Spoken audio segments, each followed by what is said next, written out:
Right, the biggest game of the weekend is, of course, Super Sunday between Chelsea and Arsenal, live on Sky. Both teams are in great form, aren't they? Two huge wins in the Champions League midweek. We've got Chelsea, we've got an Arsenal fan.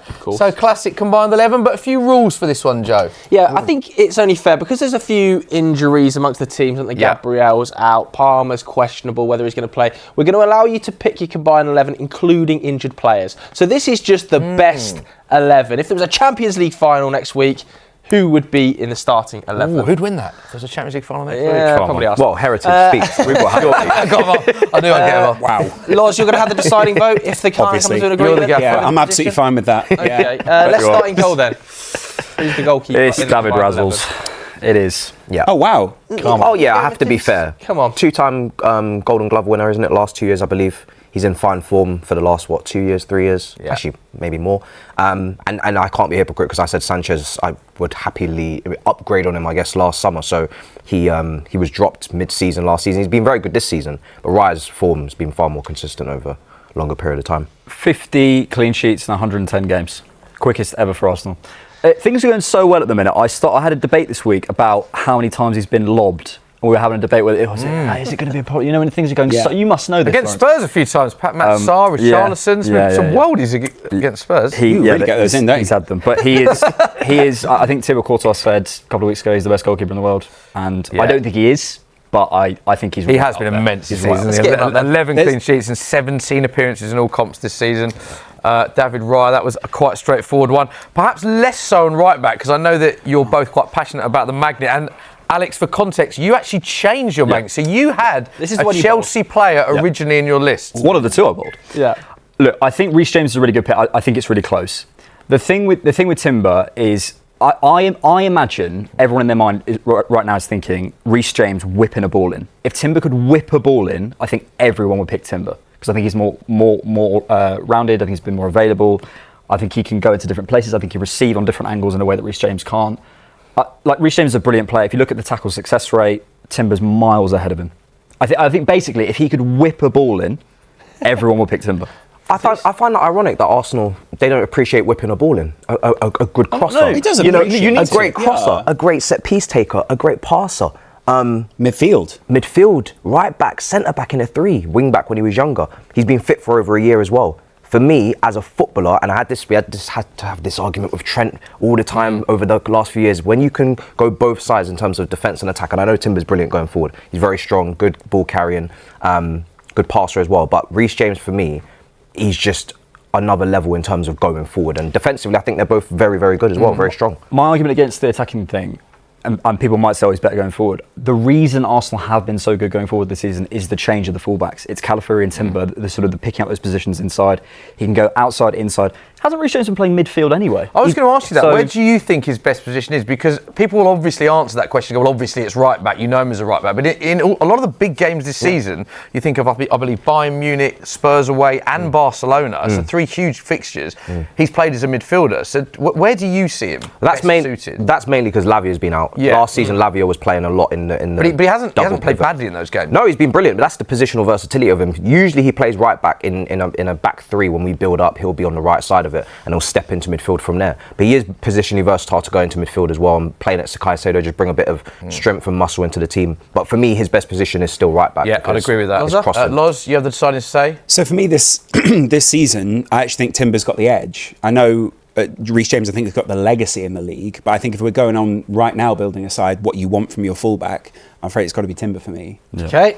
And I know a lot of people will be angry about that because they don't think many Chelsea players are going to get into the side. Just to be clear, if we were doing this at the beginning of the season, I'd have picked Reece James. Agreed. But Timber's been unbelievable. Timber's been world class, and I think a lot of people are overlooking his performances. I think that's his problem. Okay. Let's do the centre backs together because I don't think there's any disagreement here. Since you haven't tried to sneak a Chelsea player in, this one's a bit of a tap-in.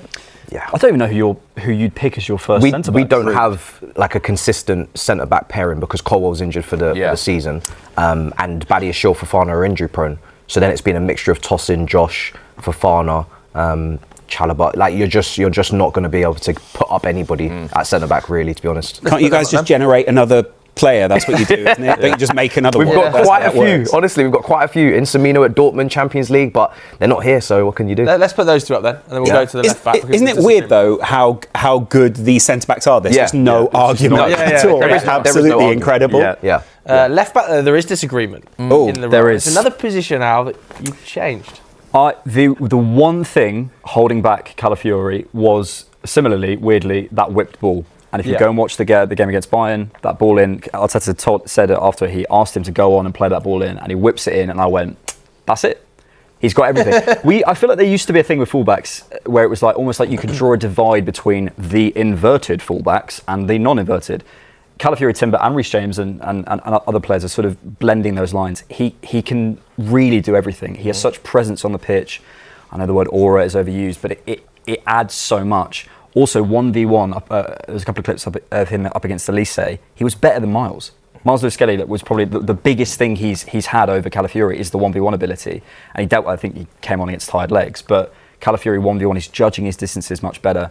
There was a clip of him, the big moment for a lot of Arsenal fans was when, I think it was Savinho in the City game last year, I don't know if you remember this, he sort of went to the byline and then Haaland scored.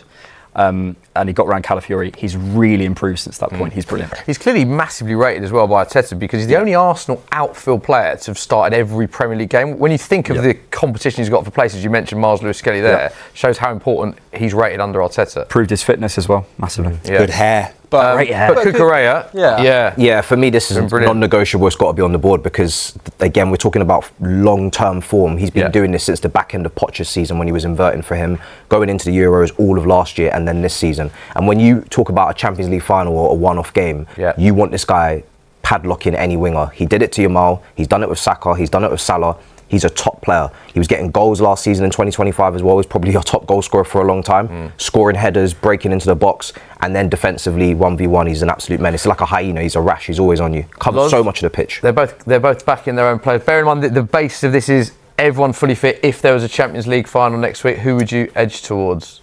Just purely based on personal preference, I would have gone for Calafiori, but actually I think most people would say Cucurella gets into any Premier League side.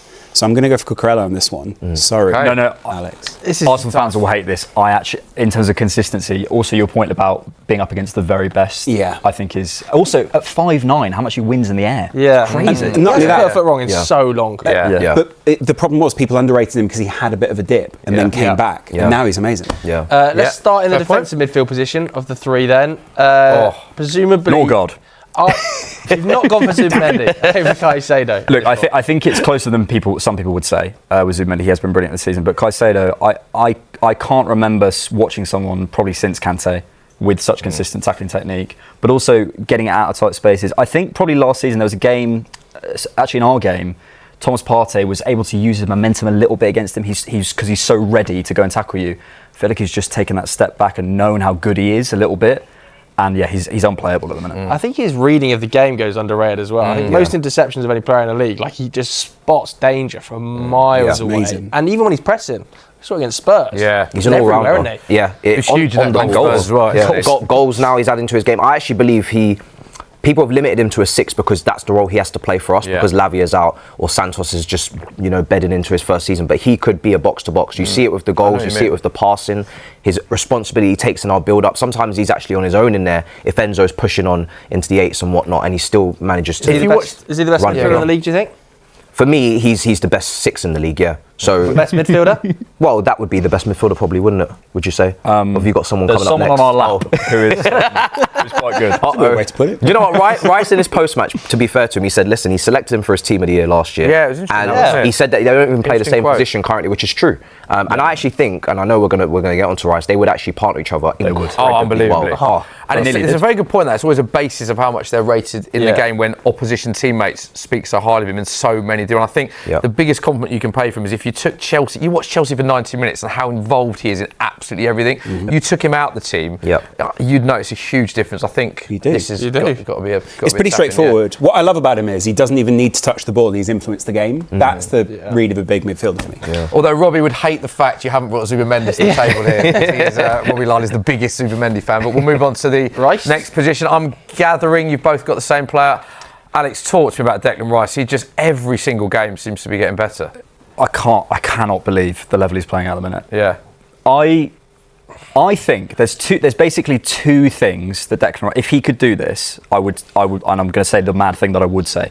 If he could take it on the back foot a little bit, it's not necessarily, he can do it, it's just more smooth in that Foden thing where he just like cushions the ball. Yeah. And probably if he was like in that Caicedo position, if he could take it sort of a little bit deeper and do a little bit more with it, it is valid criticism. Sometimes people say like, oh, that's not fair. No, it is fair. There are players who can do that better. If he could do that, I would genuinely be saying he's the best player on the planet. And I'm not, because he can do everything else on a football pitch. Wow. So do you think he's you think he's better than Pedri then? Yep. Wow. Wow. I think this season he's got better as well. I think Arsenal, since they've gone to playing a natural 10, and at West Ham he played next to Souček in this double pivot, and I feel like Arsenal, they've always played that midfield three. Sometimes people have said he's receiving back to goal, he's playing really advanced in a half space.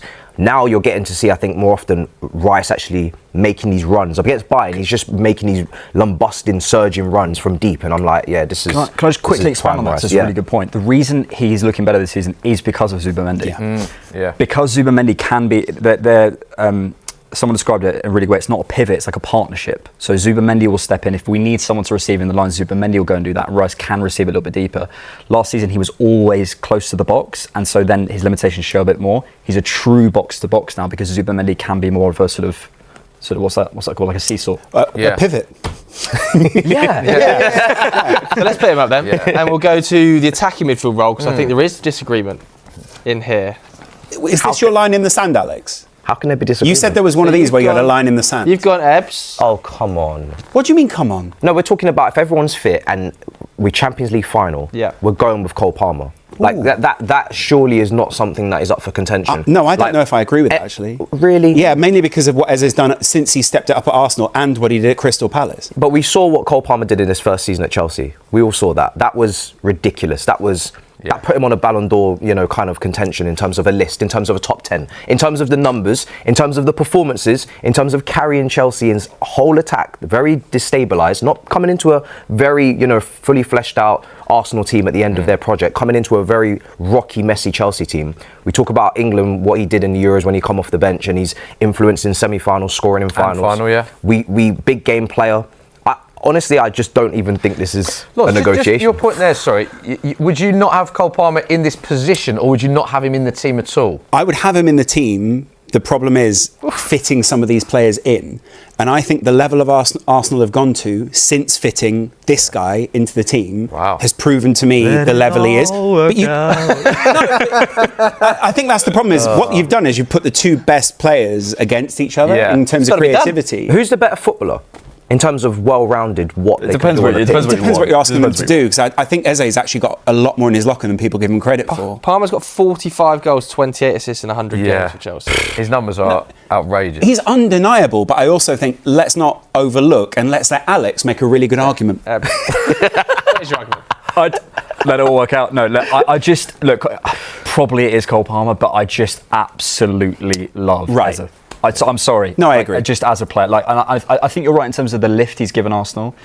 I also think he is objectively better at certain things. I think in terms of the final third, I think he's got more of a cut, I would say.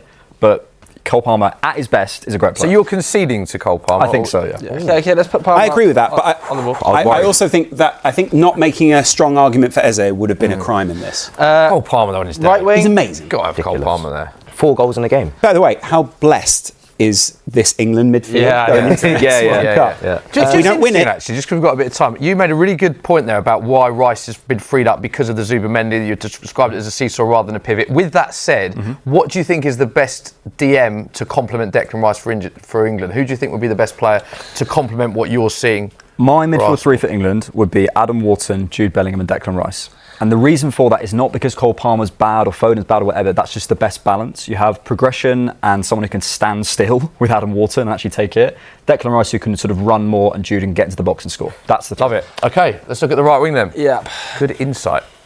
Saka. Yeah. Tap him? Tap in. Because I know you boys... Yeah. In fact, I'm going to be honest. I think we're going to have to expose you a little bit here, Matisse. You've got Esteval in another position, haven't you? You wanted to squeeze it in. Come on, Matisse. Maybe I do. We may as well talk about Esteval. Okay, well, I'll be honest. Position bench. Stick Saka on then, because you both got his right wing, so he's a tap in. You do that. And then where do you want to play Esteval? This is cheeky. This is so cheeky. This is incredibly cheeky. And you've got Trossard for left. And the reason why I'm doing this is because for I want Saturday Social to be ahead of the curve. I don't want you to get left behind. I don't want Saturday Social to get left behind. Yeah. Right? Anyways. I want you guys to be there for the beginning of this. I don't want you to be, looking back on this and you guys are going to be, you guys are going to be here. I don't want you to look back on this in 5-10 years time and think, wow, what have we done? Like this is a teenage wonder kid. This is a prodigy. Yeah. You have to put respect on his name, what he did midweek against Barcelona when everyone was talking about Yamal, when everybody was talking about Yamal versus Cucurella and whatnot. He went in there and he just ripped up 2 or 3 players and just weaker foot near post. But where from? On the right wing, wasn't it? On the right. And I would love to have him on the right, but I have to respect Saka and what he's done, club and country, consistency. But I don't think any of Arsenal's left wingers are of a certain level that means that we can't have Esteval on this team just because he has played over there for Palmeiras as well in the Brazilian league. We don't put him over there, but he can play over there. And even for Brazil, he's taken responsibility. Yeah, he has scored Vinny, the last Rodrigo. 7 starts for club and country, but they're not just 4 for Chelsea. He's had a great decision. I think he's had not a left winger. Lars winning the decision. He's had a strong season so far. My only issue would be, obviously, he's not played there for Chelsea. And I also think that the guy who's sitting there with the card, Most goals and Leandro assists. Trossard, he is a core of Arsenal, Leandro Trossard. And I think that's why he's going to get it for me. Most goals and okay. assists consistently affects games. So Loz is called. He's the gaffer here. So Trossard goes. I know a lot of Chelsea fans Esteval, if will be unhappy about Esteval because they are. Equally, he's not played on the left, has he? Yeah, Lovely. that's out of position. Strikers, Inside in the half Mark space. a bit, Yeah. Strikers. And Alex, there's no Victor Gyökeres in your hand. Some Saturday Social viewers owe me an apology. I think when directly now. when I was saying about Victor Gyökeres, has been at par for the price we paid for him and what I expected. But I think some people massively thought he was going to take us over, and he was never going to be that player. And I was saying that at the time. Kai Havertz has been our most consistent and best centre forward for the last 2 seasons when he's been fit. The issue is fitness now. If he can't prove his fitness this season, I do have a question. But right now, out of all the centre forwards that we have available, I think he's the best. You've gone João Pedro? Yeah, I think João Pedro's had a really weird season because I think with the goal tally being 4, Gyökeres 4, you'd want it to be higher. But then Chelsea been down 10 men in a lot of games and he hasn't had any service or anyone to link up with for some of those games, Old Trafford being one of them, but still puts in a really good performance in terms of everything else you want from a striker. He doesn't take enough shots, but when he shoots, he's a really good shooter. I think his ball striking and his variety of finishing is there. And we've seen that at the Club World Cup. We've seen that at the start of the season. I actually think this is the kind of player that Arsenal would love. He won you the Champions League. The disrespect. I actually think this is the kind of player that Arsenal They're not gonna Arsenal agree. would love. And won you also, the Champions because League. Cole Palmer's in the 10, there's already a relationship there. Loz, whereas he's step Havertz, in. there isn't. So They're not gonna it's agree. just easier if we go There you go, João Pedro. Do you know what? You could have made a really good argument for Estavio coming through the middle here. I'm just going to have to go Kai Havertz. Thank you, Lauren. Because Loz has Kai's got spoken. a consistent record in the league. Quite nice. So there we go. He's Loz played has so called well it. this season as well. He's not playing. He's played so well. Do you know what? I'm just going to let Twitter do its thing. Yeah, okay. Wow. There we go. Let us know what you think of that. Interesting, slightly controversial towards the end there, but 3 Chelsea. Matisse not happy with the What's last happened one. at the end there? 3 Chelsea players. Let us know what you think at home.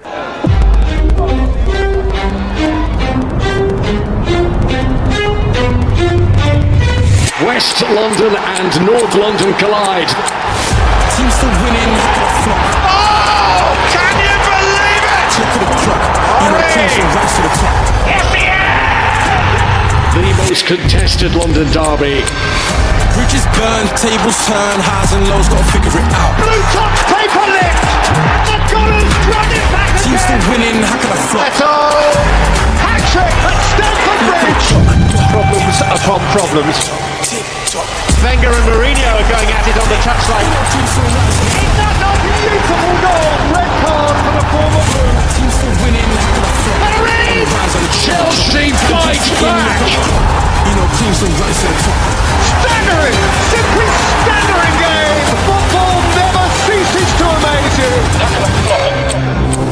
Chelsea against Arsenal.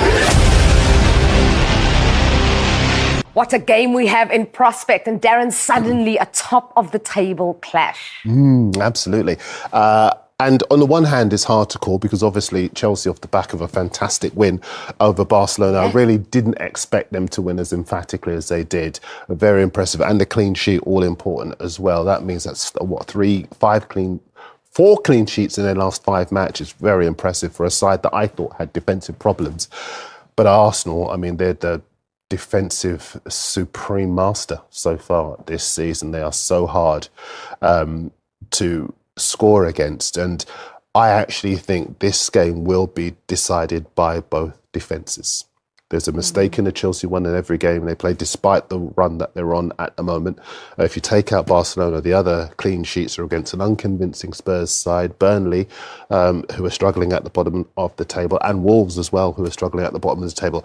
If you were a striker, and thankfully we have one here, which defence would you worry most about coming up against?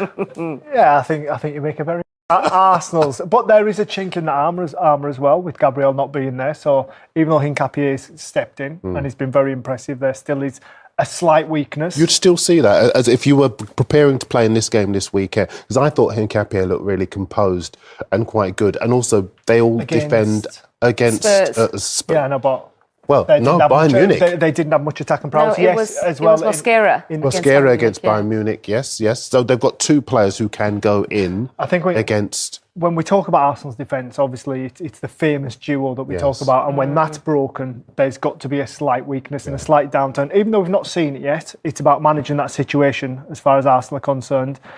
And listen, for me, this game is set up for a bit of creativity, something special to happen. And I agree with what you say that Chelsea are probably slightly weaker in defence, but then they've got Caicedo in front protecting that space. But I just feel as though this game is set up for a certain man to come on and reintroduce himself to the Premier League. You know which man I'm talking about, don't you? Palmer. Yes. Well, I have a question from a striker's point of view in Chelsea, because they didn't really play with the recognised 9 against Barcelona. We were kind of seeing the team sheet and wondering, well, who's going there?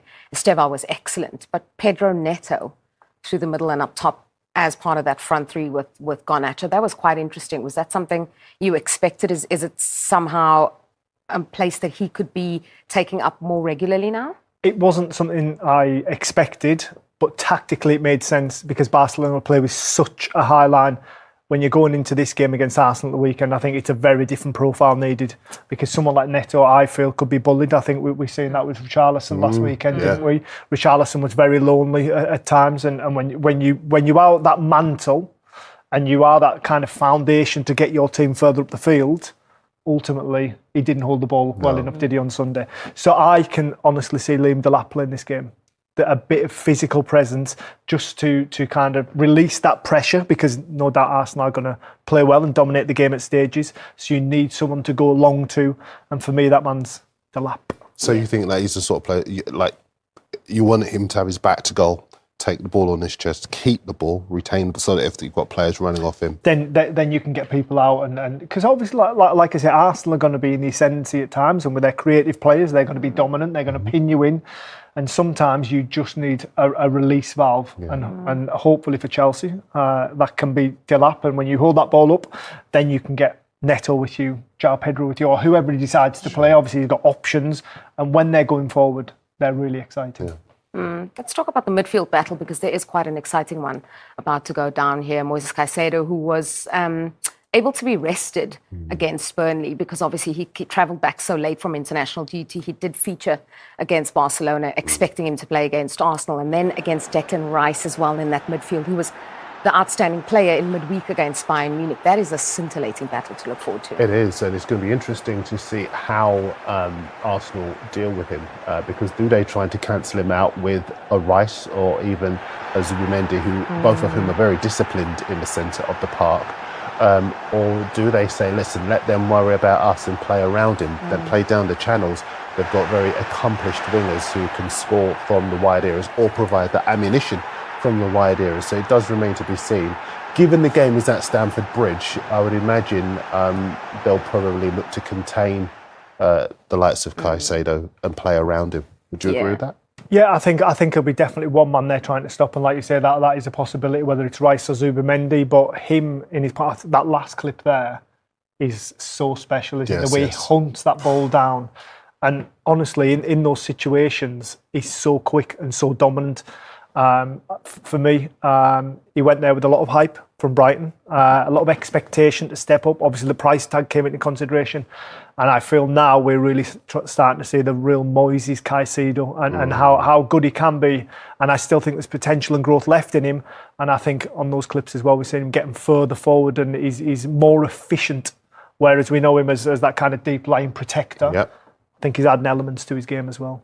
Yeah, well, you mentioned as well. I want to move on to him because Enzo Maresca was speaking about the prospect and likelihood of Cole Palmer and Estevao playing together.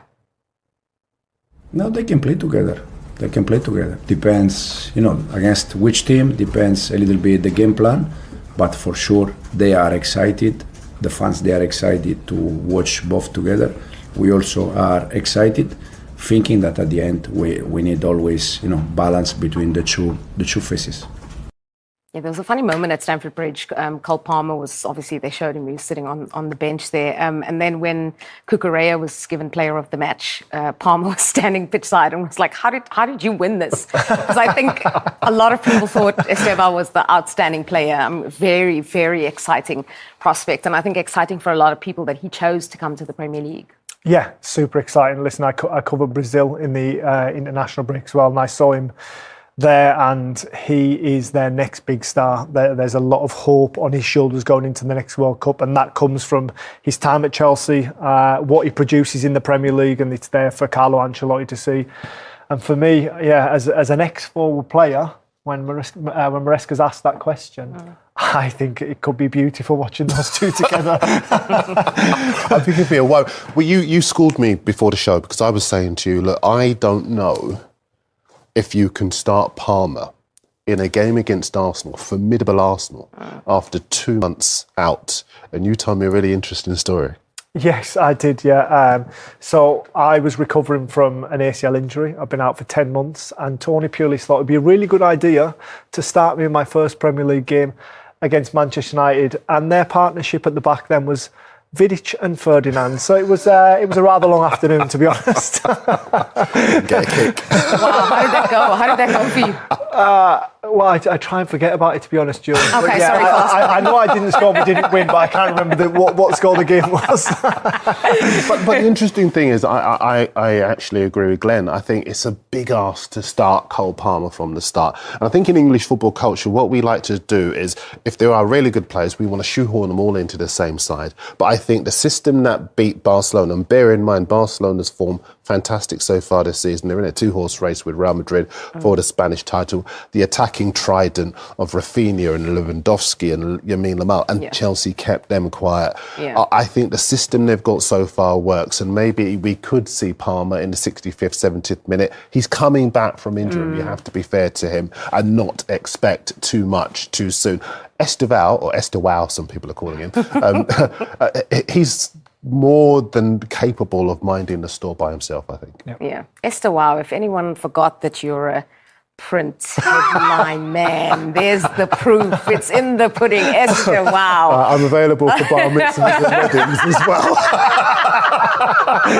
Just make sure it's on silent for now because it's going to be ringing off the hook worldwide. Okay, speaking of players coming back from injury, very similar situation at Arsenal because Eberechi Eze was sensational in that North London derby, which I won't remind you of your predictions. Actually, we've clipped that up. No, I'm kidding. Eberechi Eze was amazing, scored that hat-trick, but now there is an opportunity for Martin Odegaard to start. What do you do if you're making Eze or Eberechi easy? As lots of people been saying. Why would you drop someone who has had such an outstanding impact on the team, on the fan base, on the momentum that Arsenal are trying to generate? Listen, I defer to Glenn because he would be able to tell you far more about why it would be important to have that stability. But I don't see why, even if Odegaard might be the superior player, the senior player, I think exactly. Superior. So, but some people would see him as superior. Eze right now, he's the man with the possession 9/10 of the law. For me, Eze is everything Arsenal are. I think he is the community of Arsenal on the pitch. I think he encapsulates like the feeling in and around the football club. You can see what it means to him that a fan would play with. I had no doubt after watching him a lot at Crystal Palace, that he would step into this Arsenal team and take it by storm. Listen, it's been pretty gradual. It's been slow at times, but that was an announcement last Sunday. And honestly, I think he could leave the football club as an icon. Wow. This is a big opportunity for them. They've not won the Premier League in many, many years, decades, in fact. They've had moments where they've led the Premier League and they've not been able to see it through. Let's take a look at some of their fixtures that are coming up because, you know, once they play Chelsea, they've played most of the sides in the top half of the table, certainly. And this is confirmation of what's coming up. I mean, mentally, Darren, that's also part of the fight. You know, they've got this big game against Chelsea coming up. They had a big game in midweek. They had a big game on Sunday. But mentally, this is a battle for them as well. It is, because the inference the feeling a lot of people would have looking at this fixture list is that these are all winnable games. And I think in title races, that's where Arsenal have slipped up in the past. Not necessarily against the biggest teams. It's against the smaller clubs. And I think, for example, Crystal Palace is a potential banana skin. Everton would be in the top 7 on defensive record, for example. They've only conceded 13 goals so far this season. Brighton, as Glenn will tell you, very, very creative, free scoring. Aston Villa, one of the best defensive records in the Premier League, joint third, having conceded only 11 goals so far. These are all tough games. They've got 8 games in 27 days. That's like a game every 3.5 days. That's a tough ask for any group, especially against the quality they're coming against. There might not be the names that we kind of consider being a difficult game for Arsenal, but I think any Premier League opposition, and this is really where we're going to see how they manage being top of the league, because obviously they've got history of blowing it, but also their squad depth. What we've lauded them for in the summer of by kind of getting better. Well, this was going to be my question. The main difference between this season and seasons past is that there seems to be cover and quality cover in almost every position, double up sometimes. And that seems to be the difference. I'm thinking about the game in midweek where, for example, Trossard went off, Madueke came on, Madueke switched flanks when Martinelli came on. They both scored then. Well, Calafiori came on for Miles Minniskeni and set up the goal for Madueke straight away. And look, there were 1 or 2 players in that squad that lots of people were quite underwhelmed by when they arrived in the summer. And then suddenly there was that terrific vindication of the policy, the transfer policy, when in the Liverpool game, Saliba wasn't available and Mosquera came in and was outstanding. Havertz wasn't available, but Eze was able to play. There are so many options now for Mikel Arteta. There's a different kind of pressure because people are saying now they've got no excuses. But I think they should lean into that pressure because you would rather have it. It's a privilege, right? Yes, it is, yeah. And I honestly think that this is their season. From this point on, I think Saturday's huge. If they get over the line against Chelsea, then that could be massive. I think it sends a message out to the Premier League. And also, I look around them and I wonder who can muster a challenge. They look so strong. Yeah, last weekend's game saw Arsenal open up a 6-point lead at the top of the table. London rivals Chelsea, though, are now their closest challengers, and Arsenal head to Stamford Bridge on Super Sunday. Alan, it's set to be a huge game. I mean, some people are calling it a game of the season so far, second versus first. But let's look at Chelsea. I mean, Mikel Arteta today was talking about Chelsea, genuine title contenders. Would you agree? Well, I think they've just, hit like a streak of form where you've got to think that they're in the for a shout of it. I mean, the young boy Esteban is like really captured the imagination of Chelsea fans, and he lifted the place in the absence of Carl Palmer. But he's back this weekend as well. Yeah. So that arms them. I always, when I look at them and think, are they title contenders? I just worry about the goalkeeper and the centre backs. That kind of cohesion, where you look at Arsenal, I know they've got an injury at the moment, but that's really been their strength. And if there's any area of the weakness of the team, I would say there, but the rest of the team looks really strong and up for it. Well, look, we've spoken a bit about Enzo Maresca, but Mikel Arteta is also an admirer of the Chelsea head coach. He said today he loves watching Chelsea play.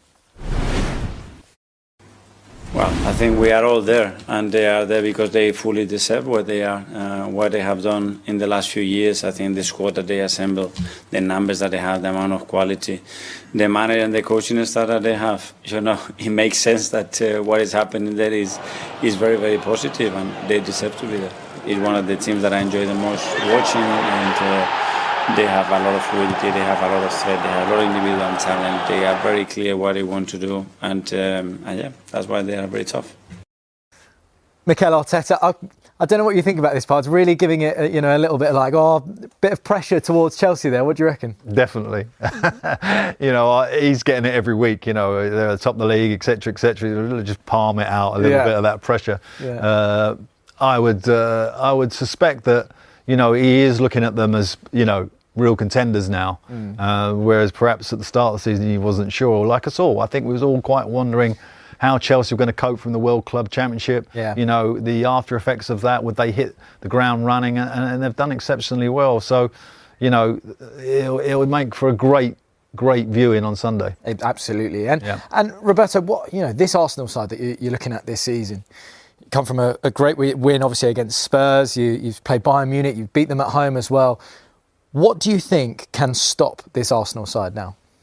Oh, at the moment they look unstoppable, don't they? I mean, they've been very consistent over not just this season, but probably the last 2 seasons, 3 seasons, and they've just become stronger and stronger. They're very solid now. Their defensive organisation is brilliant, and that's why they've conceded the least goals in the Premier League as well. But they have such an attacking threat as well. So it's very difficult to play against the Arsenal team because they press you very high, they press you very hard, so you don't have much time on the ball. So you have to be able as an opposition to go past the first press.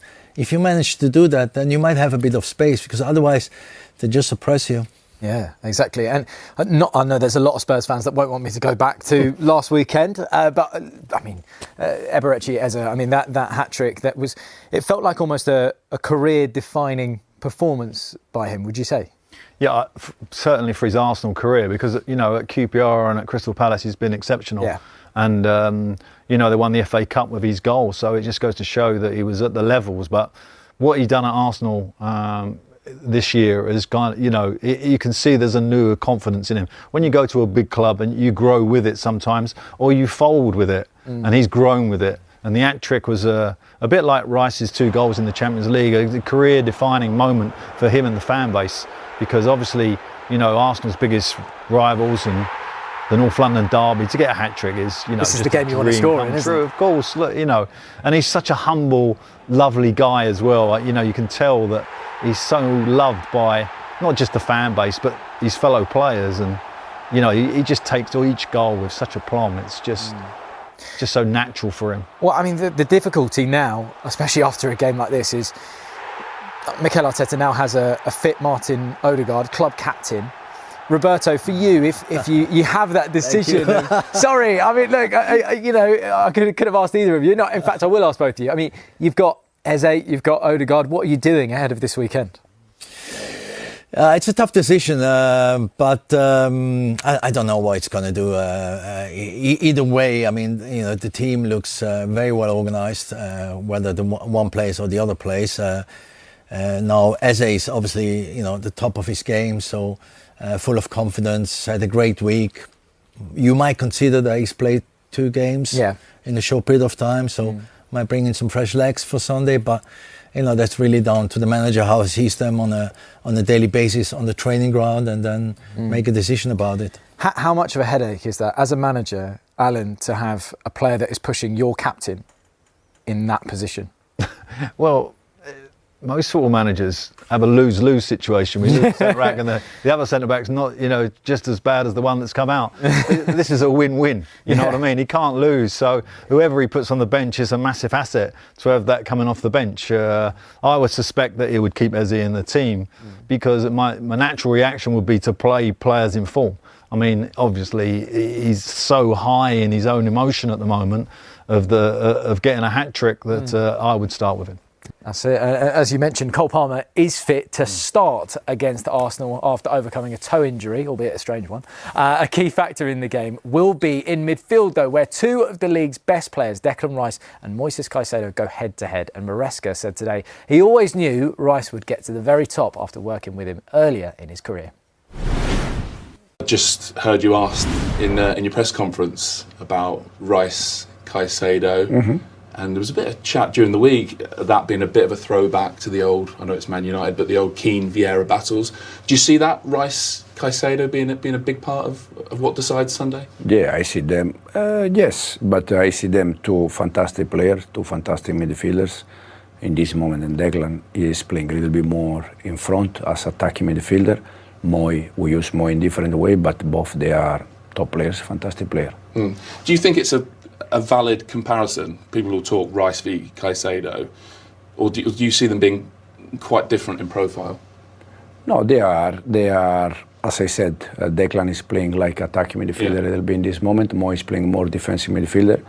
But both they are very good players, but especially both because I had Declan when I was at West Ham and I was there as assistant coach.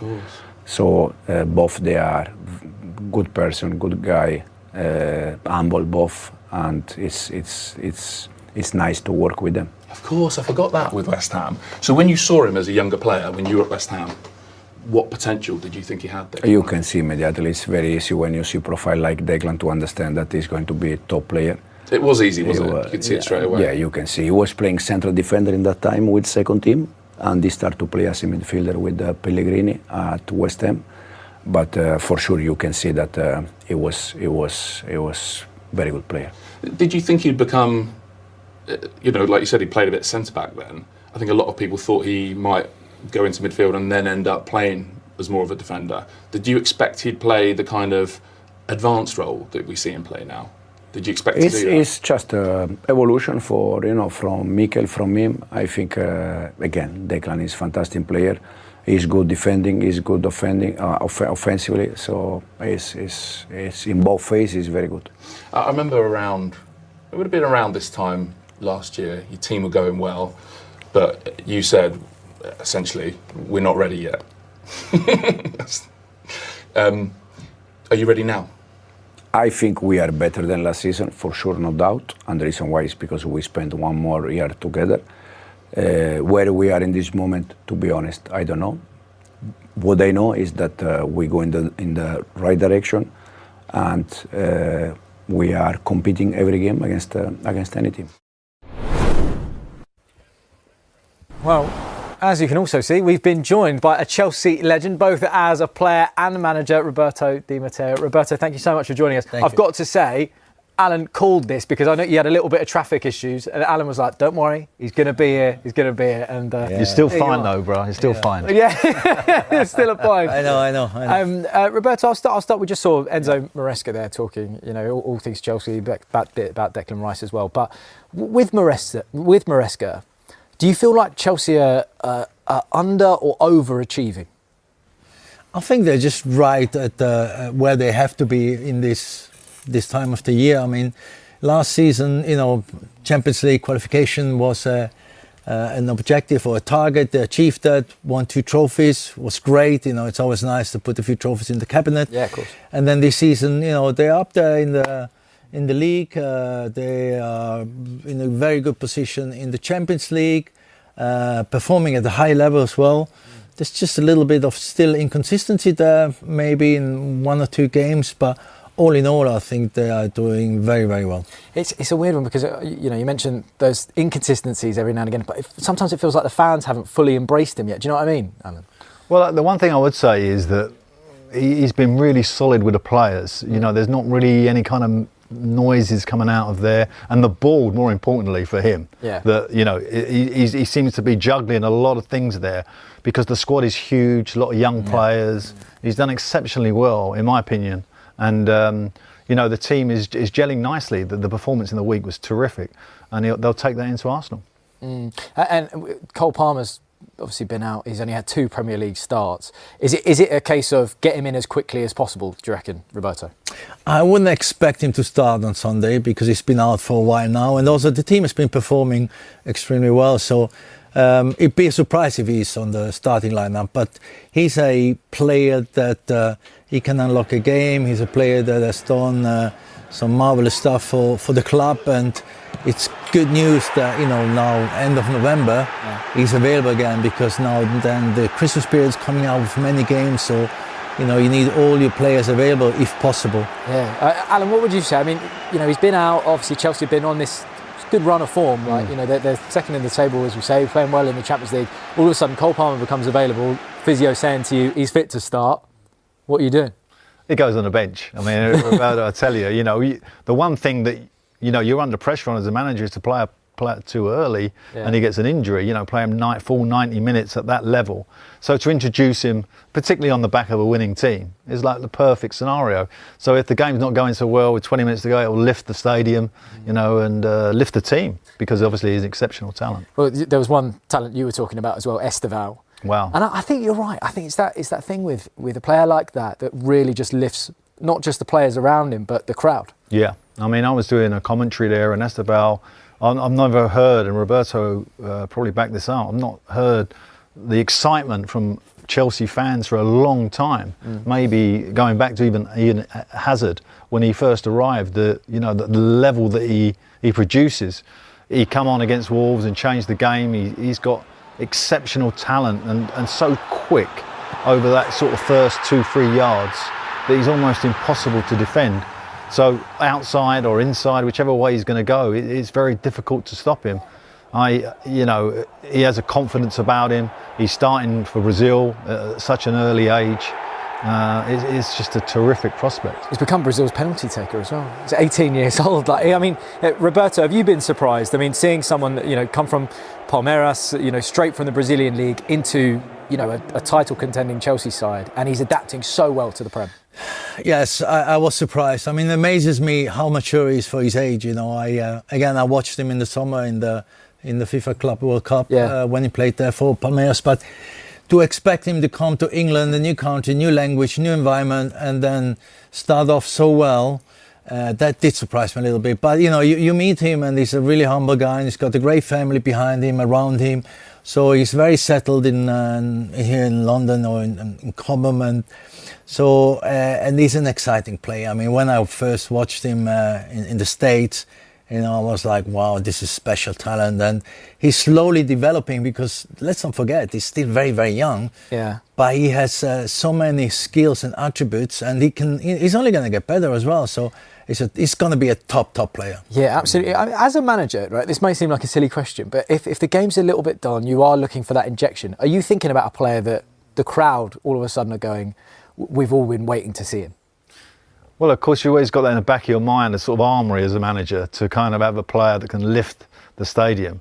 I mean, I had a talent at Newcastle in Ben Arthur who had the excitement around him was like perhaps above his ability even. Yeah. But it just is, and it just creates such a presence when he enters the field, etc., etc. But Palmer is a player that also carries that. So Chelsea are lucky; they got two really outstanding players, young players, who can lift a stadium, whether they're on the pitch or coming in later. It's a great asset.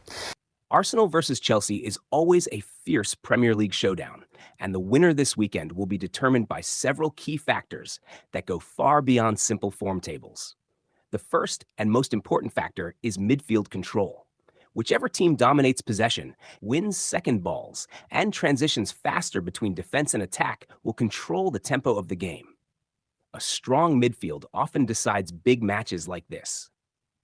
Another major factor is set pieces.